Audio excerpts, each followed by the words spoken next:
Benimaclet pot presumir de ser històricament un dels barris de la ciutat amb una agenda cultural i social més diversa. Mai ha sigut el barri de moda com ho han sigut durant anys el Carmen, la Zona Xúquer o Russafa, però tampoc li fa falta. La seva proximitat a les universitats li ha ajudat a prosperar com un barri assequible, quant a vivenda i amb una gran varietat de locals d'oci, restauració i, com no podia ser de cap altra manera, amb perfectes comunicacions. A més, la seva distribució correspon a la típica dels pobles de l'Horta de València, amb una plaça dominada per una església i cases baixes al voltant d'aquesta. Més tard, es van construir edificis més alts davant les noves necessitats del barri.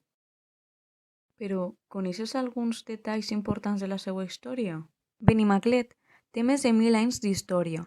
El seu origen va ser una alqueria aràbiga fins a l'any 1238, perquè Jaume I va expulsar els musulmans i la va donar als seus dos germans. Va ser poble fins al 1871 i ara és un barri de la ciutat de València, però en molts dels seus carrers es respira l'ambient del poble que va ser. El seu topònim deriva de l'àrab Bani Mahalat, que significa fills de Mahlad, noms habituals per a les alqueries musulmanes i que denoten la importància d'aquesta família en la fundació de Benimaclet. Fins al segle XVI, Benimaclet tenia als seus voltants el cementeri més gran de la ciutat de València. En 1800, segons diversos escrits de la zona, apenes vivien 300 veïns en el barri. Abans va ser municipi independent de la ciutat de València. No va ser fins al 1972 quan Benimaclet es va convertir definitivament en districte de València, a causa de les necessitats d'eixamplament d'aquesta. Benimaclet va ser l'escenari d'una pel·lícula de Pedro Almodóvar, La mala educació, en 2004. En ella, els germans Juan i Ignacio viuen en una casa amb una façana plena de fragments de taulells. Aquesta casa del trencadís la podeu trobar a la cantonada del carrer Mistral amb el carrer Murta.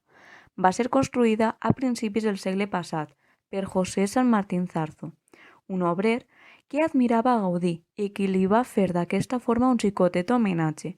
Durant dècades, el baix que fa cantonada va albergar una verduleria i en l'actualitat acull un bar de tapes. La primera banda de música de Benimaclet es va crear al 1910.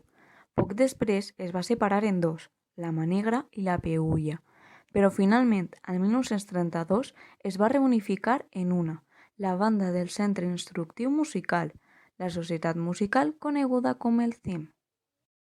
Benimaclet compta amb dues estacions de metre, una amb el nom del barri i l'altra amb el nom de Machado. Cadascuna està decorada amb 6 obres d'art que varen guanyar un concurs públic convocat per la Generalitat en 1994.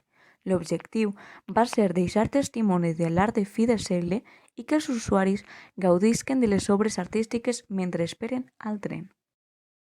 Benimaclet era un poble, tenia un escut, en el qual figurava el blasó dels reis d'Aragó emmarcat en una bordadura sota una corona real oberta, i en el qual apareixia gravat un gos a l'esquerra com a símbol de fidelitat a la corona i un peix a la dreta com a símbol de fidelitat al cristianisme. Ho va perdre en nacionar-se a València en 1871. Es pot veure una reproducció en la plaça de Benimaclet en l'edifici ànex a l'església, on es va col·locar fa 2 dècades amb motiu del quart centenari de la parròquia. Per Benimaclet passa diàriament el tramvia que discorre entre el centre de la ciutat i la platja de la Malvarrosa. Es va posar en servei el 21 de maig de 1994, però abans, per aquest mateix lloc, passava el trenet, que va dividir en dos al barri a través del mur de la Vergonya, i que va donar origen a una combativa associació de veïns que reclamava mesures contra els accidents ferroviaris. L'últim viatge del trenet es va iniciar a les 21 hores del 31 de gener de 1990.